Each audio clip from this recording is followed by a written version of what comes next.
کسی زمانے میں ایک غیر مسلم نے اسلام قبول کیا تو اس سے پوچھا گیا کہ اسلام کی کس بات نے تجھے متاثر کیا؟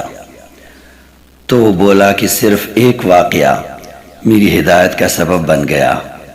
کہا مجلس رسول صلی اللہ علیہ وسلم لگی ہوئی تھی، لوگوں کا ہجوم تھا۔ ایک شخص نے عرض کی، اللہ کے رسول میرے لیے دعا کر دیں، میرا بچہ کئی دنوں سے مل نہیں رہا، تاکہ وہ مل جائے۔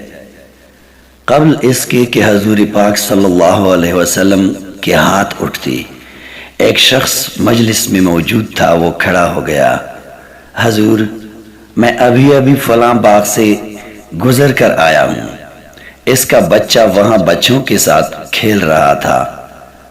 باپ نے جب سنا کہ میرا بچہ فلاں باغ میں ہے تو اس نے دوڑ لگا دی۔ آپ صلی اللہ علیہ وسلم نے فرمایا، اس کو روکو، واپس بلاؤ۔ اس نے کہا، حضور آپ جانتے ہیں کہ ایک باپ کے جذبات کیا ہوتے ہیں؟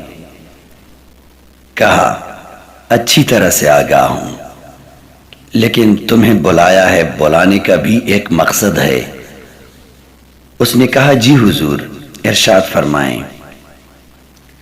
کہا، جب باغ جاؤ اور بچوں کے ساتھ اپنے بچے کو کھیلتا ہوا دیکھ لو تو بیٹا بیٹا کہہ کر آوازیں نہ دینے لگ جانا، جو نام رکھا ہے اس نام سے پکارنا۔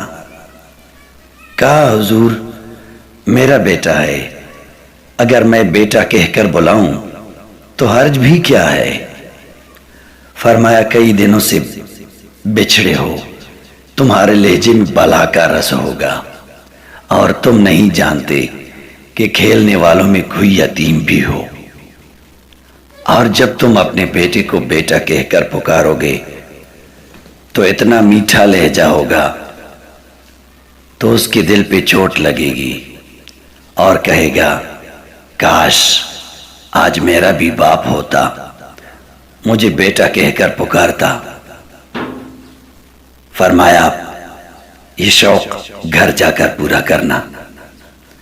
آپ صلی اللہ علیہ وسلم نے فرمایا، کسی بیوہ کے سامنے اپنی بیوی سے پیار کا اظہار نہ کرو، اور اس کے ساتھ کسی بیوہ کے سامنے پیار نہ کرو۔ غریب کے سامنے اپنے دولت کی نمائش کرنے سے بھی میرے حضور نے روکا ہے۔ حضور صلی اللہ علیہ وسلم یہاں تک فرمایا کہ اپنے گوشت کی خوشبو سے اپنے ہمسائے کو تنگ نہ کیا کرو۔ اے کاش ہم اپنے نبی مکرم صلی اللہ علیہ وآلہ وسلم کے اسوہ پر عمل پیرا ہو کر دین اور دنیا کی بھلائی، عافیت، خیر اور سکون حاصل کریں۔ اگر ویڈیو پسند آئے تو پلیز اپنے دوستوں میں ضرور شیئر کرنا، ہو سکتا ہے ہدایت لے کر کوئی تو نیکی کما لے۔